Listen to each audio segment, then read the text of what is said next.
I'll go ahead and get this in case someone, Lobo or something falls. Oh, let's see.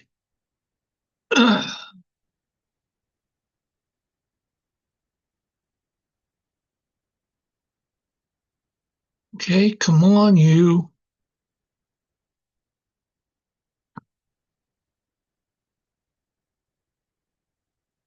Good evening. Hope I didn't keep you waiting too long.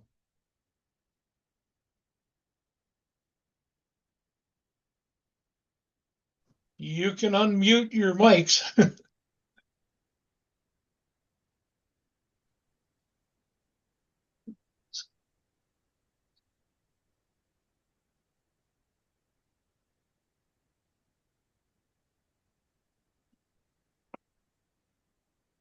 Hello, Scott. Hello, can you hear me? Yeah, I can hear you now. Can you hear me, Doug? This is Randy. Yeah, Randy, I've got you. Okay. Good evening. Now we got a couple of minutes. We'll see if anyone else shows up. I know Doc Fahey is recovering from a trip to Arizona, and he won't be with us tonight. Mary had another meeting. Doc tried to log on Friday when I sent out the message. So that was an interesting conversation.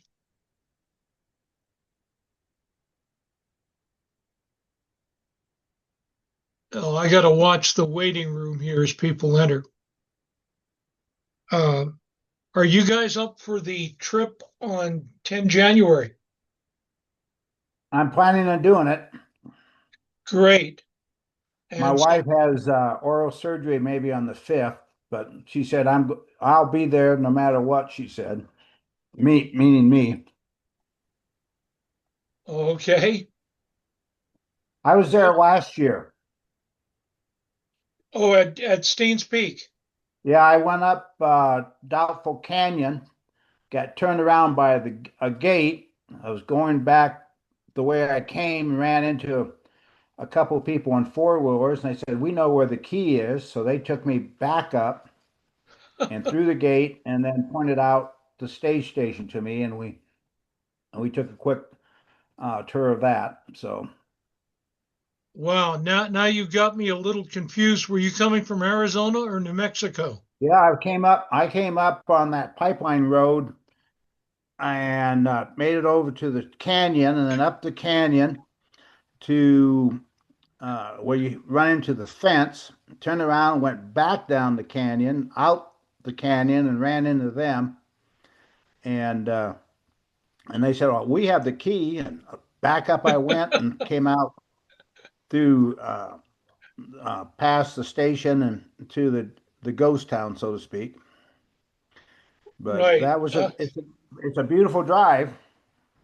Yeah, well, up the pipeline road is one rough drive. Oh yeah. Once you got to the canyon, it became much more enjoyable Yeah. in that. And it's also, you're probably on official U.S. government wilderness area. Well, there's a sign. I think it borders. I didn't take that. I started to go up a creek bed. I said, no, this isn't right. And then backed up and went up the hill, and you could see the sign to the north. It said Right. wilderness area. Yeah, it's real hard to tell where the wilderness begins in there. Yeah. That's the It's same not well coming through marked. Crooks Canyon the year before. Uh-huh. That's an interesting trip. Oh, that it's very. I didn't take the time to go to the petroglyphs. I should have, but I knew I'd be back. Yeah. So, Jerry, I see you've joined us. Welcome. Yep, I'm here. I'm here. Yeah, it's Betsy went in Monday. She was supposed to go in last Wednesday, but the surgeons, they got to rent rooms in the hospitals to do their work. There's a lot of good hospitals here, but she was supposed to go to upstate by the university, but Things happen. So they 5 days, Monday she got it done. It was only about 2.5 hours, but she's a new woman. I'm glad Okay. that's over. But the good thing about it is, um, our presentations, in early February and all that stuff. I've got three presentations from February 3rd to February 11th. I have to get out there. And with the old schedule, she has to have a follow-up. And with the old schedule, I have a 1 day leeway to get the heck out of here and get out there. Oh, But because they switched hospitals on her, and it's well, we're really glad because we really like this other hospital she got switched to. And the follow-up, they assured me would be about a week earlier. So I'm breathing a little sigh of relief here. I'm not so hard pressed to get everything done. okay. So Yeah. when do you think you'll arrive in Arizona? Um, well, I'm not sure yet. They haven't set the date, but I want to stop at John Fahey's for a day, which on the way out. And somewhere's right around the 27th or 28th or something like that in Arizona, which will be just comfortable enough for me to get everything done. Oh, I have some bad news. Oh, Now, I'm going to be you know me, Doug. When we're talking on here, we're like we got our foot on the rail. You know what I mean? When I'm give presentations and everything, I'm civil. But I've been telling the powers that be that Seneca Stage Station was going to get hit sooner or later. It got hit last week. Somebody got in there with a metal detector. And I told them, no matter what you do, it's going to happen. You know how it get in there. It's kind of a remote area. Sneak in there, right? right. And uh, so they were telling me, the powers that be in the site, well, we can put up signs and tell the public how to behave. Give me a Uh, break. Outlaws are outlaws. You know what I mean? It's not, yep. it's a marginal. And I convinced them to put in trail cams there. But guess what? Whoever went in there stole the trail cams. Oh, jeez. And see, I told him, I says, you have to try to think of, I mean, you know this. I sensed this in you a long time ago, and you probably sense it in me because our military background. You try to think out things logically in a battle, the end result, from going in boots on the ground to the end result. And there's only one way that that station and the artifact could be protected there. For them dunderheads to assess it and get in there and excavate the damn site. It's the only way. But they just don't listen. I'll tell you. And it No. happened. I told them. So, Now, just to be fair about it now, Gerald, I missed the first part. Where is this site located? Seneca Stage Station is the first station, Butterfield Station, east, is it? Yes, east of East of Tucson. Tucson. Yeah, the East of first Tucson. one. And it's, as you know, Arizona, the 26 stage stations, there's only 4 or 5 that may actually exist in some type of original ground. All the rest are completely wiped out. That one in particular, as Doug knows, we've been up there a number of times. There's artifacts laying right on top of the ground there. And you can still see that was probably a later stage station. We don't know, but replaced. But whatever it is, there's ruins above ground, meaning the stone foundation for whatever adobe station was there, perhaps after Butterfield. Not 100% positive here. And undoubtedly, there's below ground stuff. And it's one of the few sites in Arizona that still exists that way. And the person that hit it, now, of course, even his name's Robinson. He's the detective with the National Forest Service. Now, he contacted me some time ago about some of the stuff that's going on because they consider me the expert for the trail in my observation of the artifacts along the trail, so I could help them interpret it when it shows up on these dunderheads, puts it on Facebook sites. And they had me looking at them for that reason, because I have 50 years of experience of identifying artifacts along the trail, etc. Now, who was ever up there, it was explained to me, had dug shallow holes, and there weren't a lot of them. Now, unfortunately, boy, I sure get myself up against a hard rock, a hard place. Now, they want me to investigate the treasure hunting sites, which I do. By getting in them, and with my name even attached to them, I've gotten trouble even with Desert Tracks way back with those dunderhead editors. When they are actually putting in there that it happened about 8 years ago, the other editors in there put in the footnotes for articles when my book was mentioned. Gerald Honert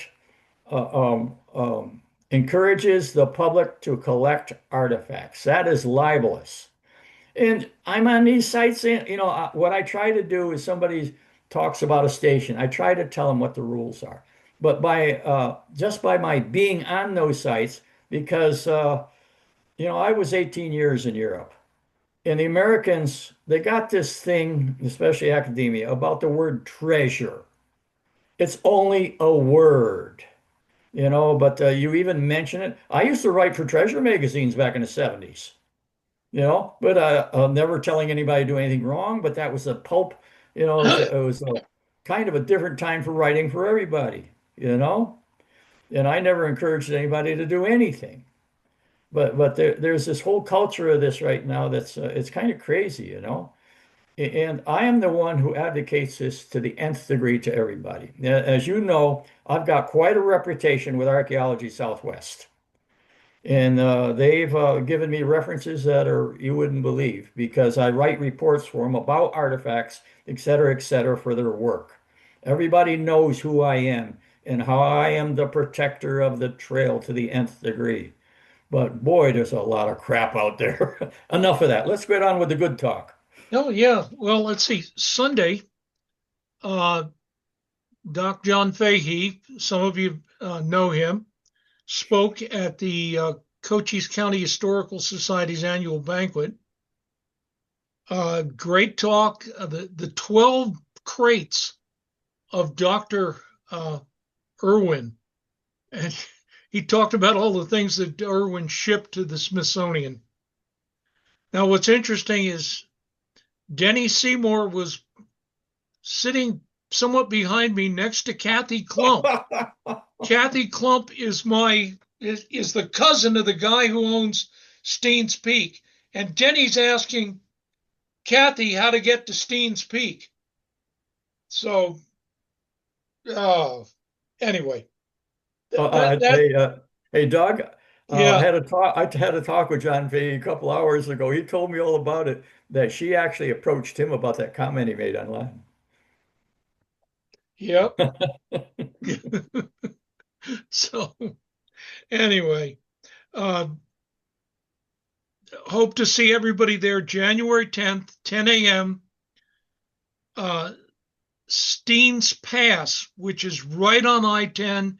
It's the last exit before Arizona. If you're coming from the other way, it's the first exit, New Mexico. And will be real obvious down there. It's a little ghost town. There's a real ghost town there, but the fellow who used to own it used to go out to ghost town sites, and whenever he found a good building, he'd bring it back to his ghost town. Oh, jeez. Seriously. So he had this wonderful little village going in there, but the real buildings are the ones that are melting adobe. Anyway.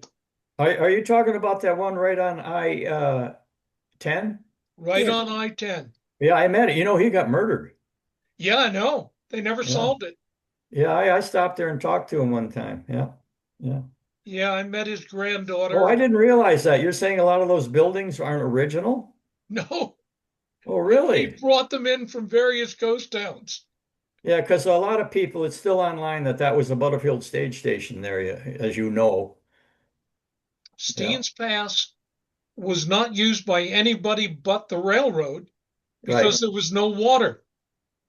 And even the railroad had to bring in a tank car to provide water for the town and for the there were mines just north of that. So they wanted a station there. They needed a refueling point, but a lot of the immigrants went to Granite Pass to the south, and others went north to Doubtful Canyon, Steens Peak. The Steens Peak station's about 9 miles north of there. Last time I was up there, it's a good, well-maintained dirt road. And anybody with reasonable clearance and reasonable suspension, your vehicle ought to be okay. Bring water and a picnic lunch and a good hat. And the climb down into the Arroyo, you want some good boots. We're only talking 25 yards, but it can be a little rough. Maybe we need some rope and tie it at the top and at the bottom. No, it's just that working on loose rock is kind of ankle twisters, and then you come to a big rock and you got to work your way around it, and then you come to a whitethorn acacia and you got to work your way around that. It's not a big deal, and it's only a few meters, only a few feet. And what date is that tour, Doug? The 10th of January. Yeah, boy, I would have loved to have been there, but that's the way it is. When I planned it, I was thinking Jerry will be here by the 10th. Well, hey, we're old. I can never plan what happens to us. You know what I mean? It's the way it is. Yeah. Randy, Scott, do you guys plan to be there? Yeah, I do, Doug, and the road was good a year ago, just as you Right. described it. The hardest part was the fence to get through, to get to the site. Oh, but you're talking about the fence that's on the New Mexico-Arizona border. Yeah, I'm talking about there's a fence between the road and the stage station. Okay, Right. last time I Up was at the out top, there, you go through the. okay, last time I was out there, the fence around the stage station was down. You're talking about the one that's about 10 meters back from the station? Yeah. Okay, the last time I was there, that thing was mostly knocked down. Yeah, it was pretty. I mean, the way I was there last year, and it was pretty. It was a standing 5-strand fence. Well, So we'll take a look. If it's up, we can get close enough to the station to appreciate it. yeah, it wasn't a little bit to the west. There was a gully that made it easier to get through the fence. So Oh, okay. Okay.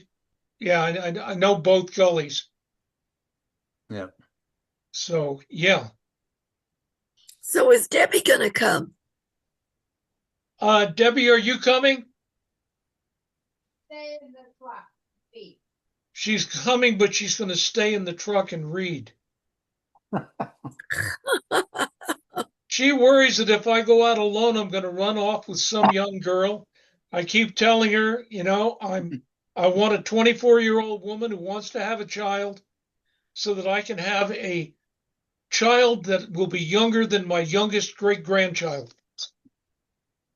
Never mind. So, yeah. Well, Anyway, if you got a little time, I'll tell you something, a little interesting sideline of the history of New Mexico and Butterfield. Now, I've been having a lot of conversations with Susan Dragu. For those of you who don't know who she is the Indian Territory, Oklahoma expert for the Butterfield Trail. Her book came out this last year about it, and it is excellent. It is very well done, very scholarly done. Now, she's a good friend. She and I have been having a lot of conversations lately because each state territory that that trail went through. Now, if you say it to somebody who doesn't know anything about this and you start talking about a stagecoach line, Hollywood pops in their head, you know, of a stagecoach along the trail. But this is so unique because of the 6 states it went through. Each has its own almost completely different circumstances. Yes. And through Indian Territory, Oklahoma, there were 12 stage stations. Almost all of them were owned by Choctaw and one Chickasaw because they had very prosperous ranches in 1858. And they simply contracted for a building for them to, you know, for the mules or whatever. Now, I've been saying it for a while when I got into this, starting to broaden my knowledge of the entire trail, that you see in Ormsby's account in his book, he says that most of the drivers were from upstate New York. And indeed, at least half of all the employees, or better, were from upstate New York, mainly from the small towns of Rome and Utica, New York. Utica was about 3,500 at the time, and Rome was 1,800. And a good majority of them. Now, here's something interesting. I've been saying that the Butterfield employees driving those stagecoaches from upstate New York, it was like being on a tightrope of because of this, what was happening, the slavery issue. And by 1858, right up until when Butterfield left there, after all, he did leave there because of the Civil War. But the clouds were on the horizon. In 1860, Lincoln gets elected, and that really tipped the whole thing over. And so these guys are Northerners, and they're going through some major slave states. Now, I've often stated that, but I'm got to get into it better now. Not that these guys were political or something, saying, "Oh, you bad people with slaves." That wasn't it. It was their safety being Northerners. Now, even today, I have come across this when I was in the Army. It was those Southern drill sergeants screaming at me, you damn Yankee." You know what I mean? There's some of the sentiment is even today. But anyway, now what is the real situation for these guys? Were they all a bunch of purists against slavery, etc., in upstate New York? Now, there's a difference between New York and the South, obviously. New York got outlawed slavery in 1826. Now, I get into it pretty heavy. I checked all the rolls in 1860, and I can't find one slave up there. You had Frederick Douglass in Rochester, New York, the famous black abolitionist at that time. And see, there was a lot of movement in New York. Now, I even went to a one-room schoolhouse 75 years ago in the foothills of the Adirondack called Flea Hill School. That building, Flea, it wasn't because we were a bunch of hillbillies with fleas. It was on the Underground Railroad. So there's this side of it. There's a North and a South with these sentiments going on. But now, New York State wasn't completely innocent, and it isn't today. I know a heck of a lot of racists here right now. Now, here's something kind of interesting about this to put it together. There were 7 fellows with the name of Van Patten. Now, Doug probably has heard of these. And they were all from Rome, New York, 1,800 population, all of them. And they were Butterfield employees at the stations in New Mexico. Right. Now, in March 2nd, the U.S. government tells them to get the hell out of there fast. Here comes Sibley's army. And guess what? The Van Pattens joined the Confederacy. They're New Yorkers. Born and bred in Rome, New York. Yeah. You see, New York in the North wasn't entirely innocent. Of course, there was racism up there too, but there was a distinct difference when you pull back on the whole. I mean, there was 128,000 African slaves in Texas alone at that time, and all the Choctaw in Oklahoma, who ran those stations all had African slaves. So it's kind of interesting what they must have thought. Are they going to grab us coming through these northern stagecoach drivers or what? There must have been some apprehension. And indeed, just as it closed, now Doug has written a very interesting article that's going to be in our next Desert Tracks magazine. Because he and I have been discussing this for years, this dead spot in history where not a heck of a lot was known, and we had to piecemeal it together when they were told to get the heck out of there. Wow, panic hit. And almost immediately in Texas, the Texans, well, that's what they call the Confederates, the Texans, grab a lot of the Butterfield guys, throw them in jail, confiscating their vehicles. And we have these a number of references, incidents where they grabbed some of them with the vehicle and they were arguing amongst themselves. And the Butterfield guys managed to escape. We have a number of things, and as Doug knows, they were running like hell in front of the Confederates because in a short time they occupied Mizia and that was their headquarters for that area. And some of the Butterfield employees with a lot of the livestock and stages headed up straight north up the Santa Fe Trail, trying to get to the Central Overland Trail. And another bunch from Tucson over to California headed up that way with 18 of the stage wagons and 100 of the. Right. It was kind of an interesting thing, but to put it together because of the chaos of that time, it was hard to put that history together. Doug finally got enough together to tell at least the basic story. Perhaps more will come out later on out of this. But what was really interesting was just as Sibley's army, the Texans, were coming up to Mizia to occupy it. Now, Butterfield's guys say, we got to get the hell out of here. And so they got one of the stage wagons. And oddly enough, they coupled up with some of the jackass mail employees. That's why you're going to see that Giddings Monument up there at Steins Pass. Because not only did they now have to fear the Confederates, but when Buchanan collapsed, I mean, Captain Ewell there, he was from Virginia, he joined the Confederacy, so the forts collapsed. And the Apache thought they had driven the white men out of the area. So what happens to that little wagon train, more or less, of that one stage line, or stagecoach, I should say, and some of the Butterfield employees and some of the Jackass Mail employees, they run right into the Apache just before Stein Street. And boy, they did them a job, I'll tell you. They killed them all.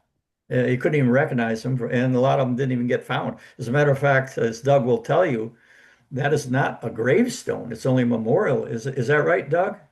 For Giddings? Well, the cowboys who took it out there said they knew where he was buried. I But see. local legend says that a bottle of whiskey and going over a bump where the gravestone fell on the ground Yeah, was I more like believe what that really too. happened. Yeah, they'll never find those guys, Yeah. Now, even what's interesting, I've been putting it online lately. Some of the tombstones in Rome, New York. Guess who's there? Nice. What's his first name? You know what his name is, Doug. I forget Oh, his first name. yeah. Yeah. His Jake, last name was Nice. He was from Rome, New York. And right? he's buried, I'm sitting here in Syracuse, New York. Rome's only 40 miles from me. And that tombstone is there. It says on that tombstone, killed by the Apache Indians. They brought his body back and he's buried there, you see? But all this stuff, all these interconnecting webs. But see, that's why there's no doubt that they were the Butterfield employees on those stagecoaches coming through, must have had some type of apprehension that they might get a little trouble from Southerners who had slaves. It had to be on their minds because we can see what happened immediately when it ended. Bang, boy, they grabbed him. Even Charles Butterfield, the son of John Butterfield, who's one of the superintendents in Fayetteville, Arkansas. There's a real harrowing story about his escape ahead of the Confederates. His brother, who was a general, Daniel Butterfield, managed to get him the heck out of there. So we can see that this existed, you see. So, thinking about this stuff, now that we're all getting more and more into the history of Butterfield, what would we do first? We find the trail, identify the stations. But now we are getting pretty heavy into personalizing all the events and things along the trail. And that's what we're really evolving into now. Doug has done a great job with that. I read it, because I'm one of the editors now for Desert Tracks, and it's an outstanding article. He's got it now he's going to raise a lot of questions there, which is what we need. Perhaps other people will find stuff because that dead spot there wasn't much communication. Fortunately, the newspaper in Mazia was still being published. So some came out of that. But that was it was a good job that Doug did on that. So, and that'll be coming out. Yeah, and of Now, course, yeah, go ahead, Doug. well, before the Civil War, 1810, the largest slaveholding state in the North was New York. And if I remember right, 1810, did you say? around Yeah. 1810, Okay, this is interesting you say that. They outlawed it in 26. You're right. right? But you know what? Why New York State had a sort of background to that? Because of the Dutch. Uh, The first African slaves were the Dutch brought in New Amsterdam, which is now New York. right. There are graveyards there for slaves. It was introduced into them. Now, slavery was never very big up here. You say it was, as a relative thing in the North, because slaves were used for industry. That's why the South had so many, the cotton industry. Right. Yeah. Now, I've been checking on Utica and Rome. I've never found anything there. I would say that the slaves were perhaps down towards New York City, more of that area. They were working as stevedores. Exactly. There you go. Right. Now, Yeah, that's logical. which is the last state to give up its slaves? New York. That was 1826 in New York. Yeah, which is the last? I don't The know. year was 1867. What was it? New Jersey. Oh, you mean officially? Yeah. Well, It what do you was only expect in New because Jersey? Oh, that's a the joke. 14th Amendment. And up Oh, until yeah. then, New Jersey still held its slaves. Yeah. Well, a lot of this stuff was on the books, so to speak. Yeah. And they always talk about, they even outlawed the shipping of the slaves after that. What's that famous boat coming to the States in the 1840s? You could no longer ship slaves from Africa. But As of 1807, they were doing it illegally though, quite a bit. as of 1807, per the U.S. Constitution, Yeah. we could no longer take in slaves from overseas. Yes, yes. Yeah, And it came we in a actually piecemeal had, thing. Right. along with the British, we actually had patrols on the African coast. That's right. But the slave Yeah. trade from Virginia and Maryland down into the deep South, Yeah. and from the Caribbean through New Orleans Exactly. That's went right. on like crazy. What you're talking about is things on the book, and was it actually there? Probably to a certain extent. Now, Yeah. you even it was in the last 10 years that the old law of one blood, one drop of blood makes you an African. Now, Louisiana was the last one to drop that in the last 10 years. So, Mm. but and even Canada, I spent 20 years in Canada. Now, the last vestiges of slavery for blacks up there disappeared in around 1846. There, even in Nova Scotia, there's a town called Africaville, where they have a lot of problems there, I'll tell you. Right. So they weren't totally immune. Now, the Canadians, the major part of their slavery was actually Indians. Right. Yeah, because they produced a lot of tobacco, believe it or not, in Ontario. And well into the 20th century in Mexico with Indians. Oh, yeah, yeah, yeah.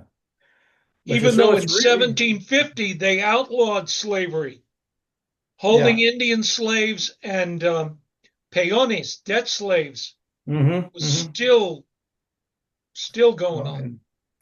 And I hope we're not boring the rest of you.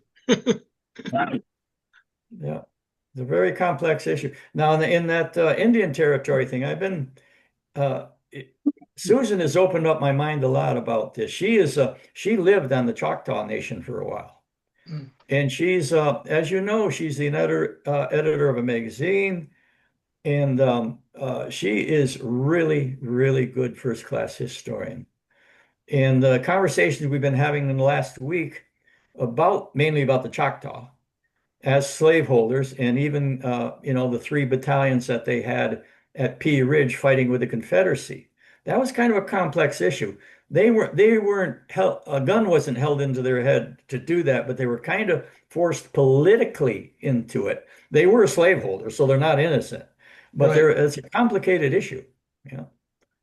Well, look at in Arizona, the Arizona Rangers, which Arizona at this time refers to basically everything south of the Gila River, old Doña Ana County, which ran from Texas to the Colorado. That was Arizona, and everybody called it that. So the Arizona Rangers are over by Pinos Altos in the Mimbres Valley. Hmm. And when the Confederates, when Baylor invades, he goes up to the Arizona Rangers and he says, "You're all drafted into the Confederate Army." And they said, "Wait Yeah. a minute. We're Northern men. We don't want to be in your Confederate Army." And Baylor's, "You haven't got a choice." "Well, we'll fight Apaches for you. That's what we were formed for." Right. "No, you'll fight anybody we tell you to." The desertion rate after that was very high. Well, the general attitude in New Mexico and here at a time, just as the Civil War started, there were a lot of them, from the old records and their memoirs, uh, came out here to be neither. They were neutral. A great many of them were that way. It's what the frontier was about in a lot of ways. Like the mountain men were the extreme, of course, but a lot of them in Arizona, they didn't care whether they were from Virginia or New York or where. They didn't want to be involved, like you're talking about. They weren't out here for that reason. I mean, after all, Arizona, New Mexico, that part of it where the trail is, it was only 4 years old. Realistically, it was only 2 years old. Now, it was ratified, the Gadsden Purchase, in 1854, but the Mexican military did not leave Tucson until 1856. They couldn't because of that. As you know, since 1775, Tucson was constantly under siege of the Apache. If they had left there, they would have wiped out the town. So the Americans convinced them to stay till 1856. Hmm. Yeah. So really, it wasn't really part of the United States the way I look at it from a practical standpoint for only 2 years when Butterfield was coming through. One of the things that I find interesting, uh, horrifying in a way, is being a Northerner, anti-slavery, anti-Confederacy, in an area occupied by the Confederates, where legal, lawful power, you're drafted into an army where you're suddenly a traitor to the United States and theoretically could have been hung. Yes. But you mentioned it, for the Choctaw, the political pressure, and not only from the threat of losing their slaves, but hey, we're surrounded by Confederates who are moving through the area. That's We right. either got to cooperate or we're in trouble. That is exactly right. It was kind of a coercion thing, even though it's such a complex issue, because even on a personal basis. Now, as you know, I've been very involved with, I call them the First Nations now, because I think it fits. Well, I'll say Indians, um, for a great deal of my life, even being adopted by the Tondeck tribe and in the family of the chiefs. And this whole political thing, I mean, my best friend up there, the elder, one of the smartest people I ever met, and he'll say things sometimes. And we often talk about Indians in the tribes carrying the status card, but some of them are only 1/16. Now, I Right. had a great discussion with Susan about this. Now, if they're 7/8 European, why the heck are they Indians? Now, now I had a great talk with Susan about this. Yeah. because that whole thing in Indian Territory in those 5 civilized tribes was unique in our history. They actually adopted whites, she said, into their tribe at that time. Now, it jolted me. All right, now who am I? My mother's name was Hasenfuss. You know, I'm only third generation. They came from Germany, from Deutschland. Mein Ahnen sind Deutscher, Liebchen. You know, and Yeah. so as far as this whole northern southern thing, it don't mean a damn thing to me because I ain't. You know, we weren't here. I didn't get educated by that and get the influence, so to speak. You see, but on the other hand, here now. When I had my DNA done, when they show the pie chart for you and then the average German, I am literally more German than the Germans, which kind of peeved me because I want to see a lot of other things. Well, Now, wait a minute here. If I'm that, why am I not considered a German? Because I'm an American citizen. You see? So I'm starting to rethink my thinking about the validity of who is well, you can't really call them an Indian because they're white people carrying a status card. Yeah.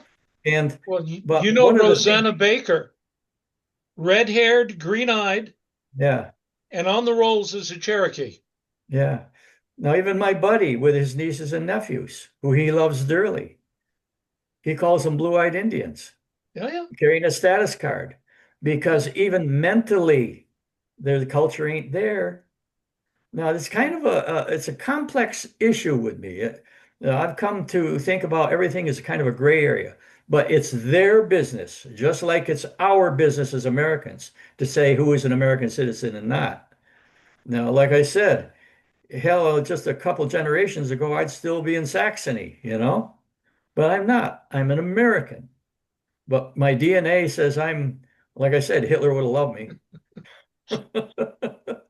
These are complex issues. As a historian, and you know that college course that we'll be teaching, Doug's part of this for that retired, or it's a college for retired people. It's kind of interesting in Arizona, and I'm the opening speaker to lay the groundwork for it, and Doug comes on after that.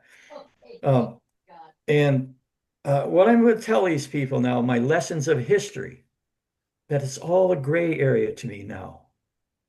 If you now, some people and myself can go back at the history of the 1800s and see what was done to the First Nations. I can see some things that are black and white that were evil. But then again, I start moving up and it starts to turn gray. Oh, yeah. Now, and see, being in Canada so long, my buddy went to one of those horrible residential schools that they're having a problem up there with. Yeah. Now this is now I'm going on about this. It's not kind of off the subject. It's because it all gets to Butterfield too because he went through Indian territory. But the Canadian government had an official written policy of cultural genocide. We did not. Now, when somebody said to me, "We committed genocide to the Indians," I'm a civil character and a historian, and I'll say, "Which tribes?" I'm waiting for a reference here, you see. Because in the United States, we have to talk about each individual tribe.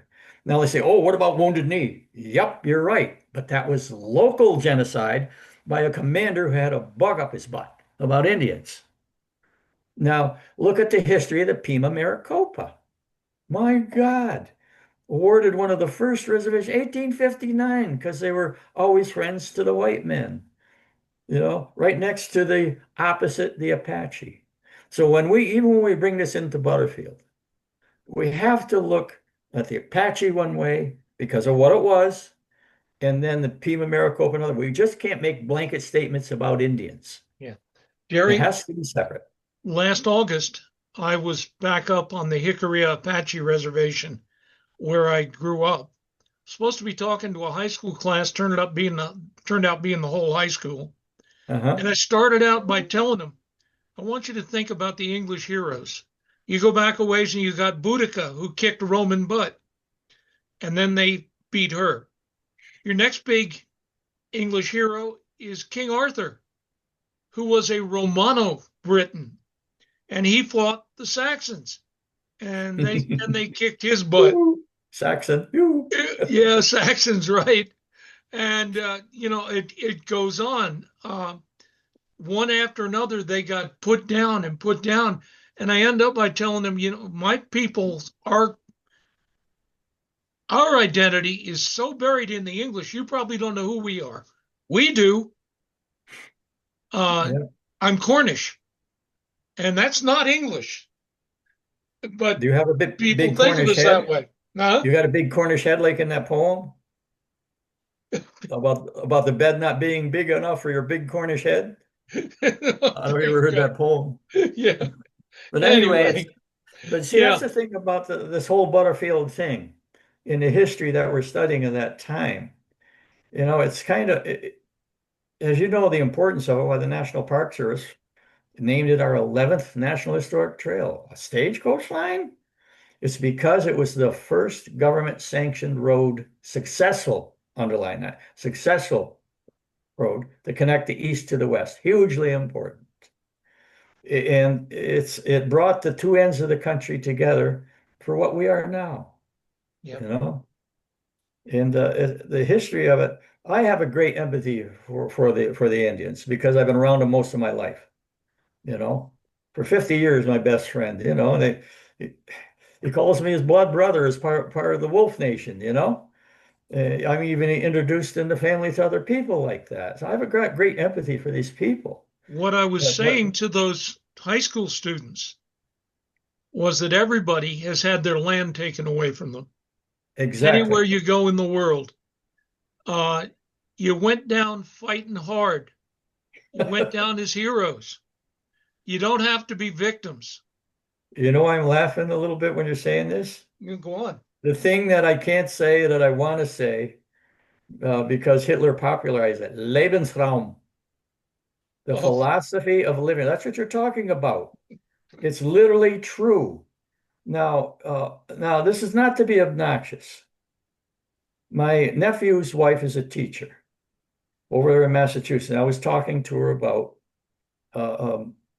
the Indians. Of course, I get onto that a lot since I've been around them for 50 years. It's my family now, my major family. They're a bunch of Indians. And she said, "Oh, well, we took all their land away." I had a little pregnant moment there, and I said, "When are you going to give it back?" You see, they don't think about, see, this is what you're talking about. Well, if you're not going to give it back, then you better have some thoughts about all this. Now, there is kind of a movement of what they're talking about. The thing about studying the history of the 1800s and what the Americans and everybody else in North America did to the First Nations it could have been done better. I'll say that. Mhm. But if we study it, there's nothing we can do about the past, but maybe we can do better in the future. And the thing that's coming up now is about land sharing. Did you know that right here in New York State, it was the Oneidas who did that? Of land sharing, even right now, and is so successful. They are one of the most richest, prosperous tribes in North America. They are the biggest capitalists you can imagine because of the land sharing. They have truck stops everywhere. And even to the extent in Canastota, New York, only about 20 miles from me, which is not on an Indian nation. De facto, it is because of this land sharing. There's a building there with 30 cars on the side of it. It says Oneida Police Force. You see, we're sharing. They voluntarily even pay taxes. Now, this is the way things should be, and it's the only answer of sharing the land. That's it. Yeah. But So, all the way from Butterfield. Now, on that movie that we made, remember Doug, the little movie they had in the theater at Vale? It kind of miffed me, and I told them. Now, I was kind of the producer of that movie in a way with them because I told them about what's what and who to get in there and everything, and of course I was in it, yeah. and they had some professor in there. And he started talking about when Ormsby got to Indian Wells, right at the California-Mexico border, that the Butterfield employees there refused the Indians water. It's true, the statement, all right? But it's an individual incident. He went on to say about the general attitude of the white American population at that, doing bad things. But see, it's a type of sophism that he used. You take the one incident as true and then come up with other things that aren't quite attached. That's called sophism. And it annoyed me because when you take Antonio Agio, the great chief of the Pima, in his, which are recorded, his speech about after he went to visit the Indian agent Walker down in Tucson. Now, he was so respected, the chief of the Pima, that he could get a free ride anytime he wanted on a Butterfield stage. He went down there to see Walker, and he gave this little speech about how great the relationship was with Butterfield, that they were never more prosperous because they were selling, their products to him. It was a two-way street. And even Silas St. John, the Butterfield employee, he went with Walker to San Francisco to buy tools and gardening stuff to bring back to him. Yeah. But I mean, it was a great relationship, Yeah. Jerry, let's find out if Randy and Scott have anything that they want to. Yeah, come on, get somebody You and else I have get in been here. talking a lot. Yeah, let's get somebody else in here, some views.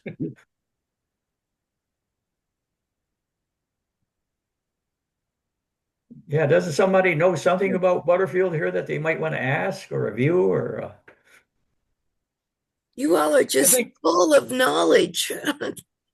It keeps coming out. And it's Yeah. not all in a book.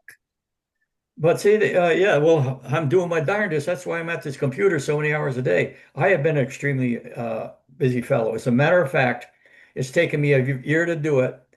I've got the basic report for the Butterfield employees, listing them. I come up with 300 so far.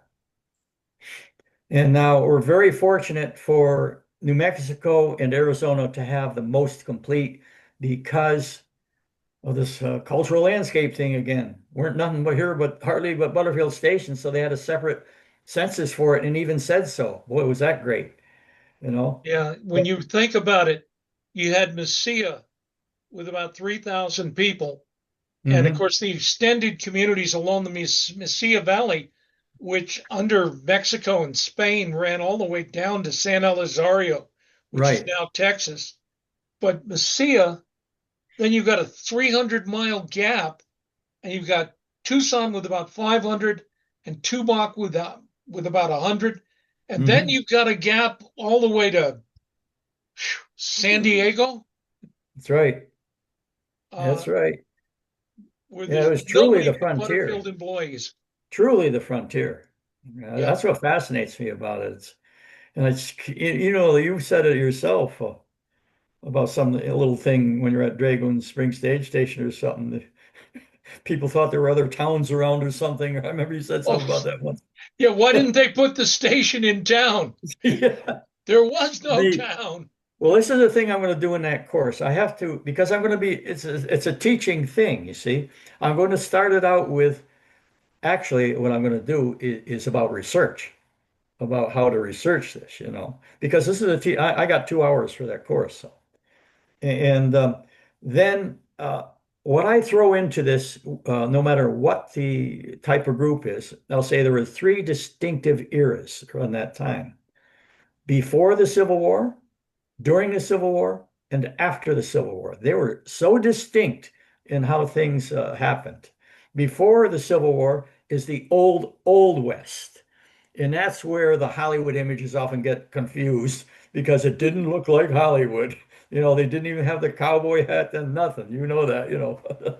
It was a totally different time. And then you got this dead spot of the Civil War when everybody ran away from the Southwest, went off and joined in the Apache going on the war path. And then after the Civil War, there's about this 66, 67. It's kind of a quiet period. It was like a geometric ratio of what happened. all of a sudden, boom, people are moving west. Mines are opening up, and in 67 was when the through mail started again, mid 67. And that's when the West exploded. And the common Hollywood image we have now was that time. And this is where, I'm still dealing with this on a day-by-day basis of the false images. Always, it's just horrible. But it was not the Hollywood image. They have to get that out of their heads. It was a different time. Now, the publishers in New York City for novels only want novels about the 1870s and 1880s. That's right. They're not interested in those other eras. Yeah. And we won't talk about Tucson with some of the snooty agencies there. Like one in particular. Let's try it again. I know Randy tried to speak up. Yeah. I saw his thing light up, but I didn't hear a voice. So, Randy, what did you want to tell us? You might have to unmute. That I can't talk very well because of a cold. I'm here sucking down cough drops. Well, Randy, first of all, where are you located? I'm in Sierra Vista at this time, and Okay. but I'm originally from. I spent 40 some years in Alaska. Oh, you did? Yeah, Hell, mid-May, I'm heading back. I got a place up in the Yukon, yeah. I've been near Dawson City, right? Yeah, I'm outside. I'm 26 miles outside of Dawson City. Yeah, a few years ago, I was in that snowmobile ride from Tok to Dawson Oh, that's City. something. That's just a big drunk, isn't it? Well, when I got there, My I buddy found out tells me that about that evening that the beer was a little stronger in Canada than it was in Well, Alaska. my buddy tells me about that when they get to Dawson, man, they raise hell. So, but no, great people in that. So I Oh got to yeah, have over uh, a lot of Alaska and that kind of yeah. stuff. But Well, my buddy's tribe, the Trandek Gwich'in. I've been around a lot of tribes, but that's about the friendliest tribe you're ever going to come across. so Yeah. it's not really on the Butterfield. I worked for the U.S. Marshal Service in Uh, Alaska uh, for most of my law enforcement career. really? And I got a call from a native lady. I can't even remember one of the Western communities. And she said she had an elder come in and wanted to see if she could find her missing sister, that the Oh boy, the big problem. her U.S. Marshals came and took her sister away, and she never saw her again. And I go, yeah, okay. But we had a federal judge had been a deputy out in Nome in the 1840s. And so I went up to see him and I said, I've heard this. And he said, how could that happen? He said, well, the commissioners or magistrates, if some individual had some type, could be anything from epilepsy to some type of deal, they would issue uh, an order for the marshals to pick that person up and send them down to Morningside Hospital in Portland. And the best way to describe it from what I've learned is I've seen a movie as a kid called The Snake Pit, and that's what they were sending those poor people down to. Oh yeah, And it it was was a not good horrible, times in the past. What yeah, happened? so, but I dealt with, the people in the bush, as you know the term. Yeah. Now, whereabouts was that? Where you're talking about the bush, the locality? Well, if I remember right, she was calling me from Kotzebue, which is, Kotzebue. Okay. yeah, in that. Now But was that Indian or Inuvialuit or one of the so-called Eskimo tribes? yeah, it would be out there. That would be in the oh, uh, called Eskimo Inuit now. I think they're Inupiat over that way, Yeah, actually. in that. So, but you hear stories like you say, the Indian schools and that kind of Oh stuff. yeah, that was well, in Over the Canada years. it's especially bad. It's been in the international news for the last 10 years about the thousands, literally thousands Yeah. of little Indian kids buried in unmarked graves, So, mainly from the 20s and 30s, literally thousands of them. Never even told their parents that they died. I asked my buddy about that. He went to one of those schools. He's in his 70s. And I says, Jim, I remember anything about it? He says, one day they were there, the next day they were gone. That's all there was to it. Yeah, it was a sad time.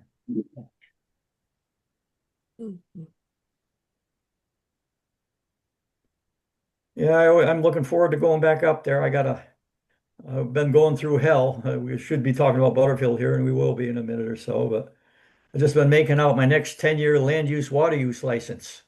It's got to go through 58 government Canadian agencies and 3 Indian tribes to be okay.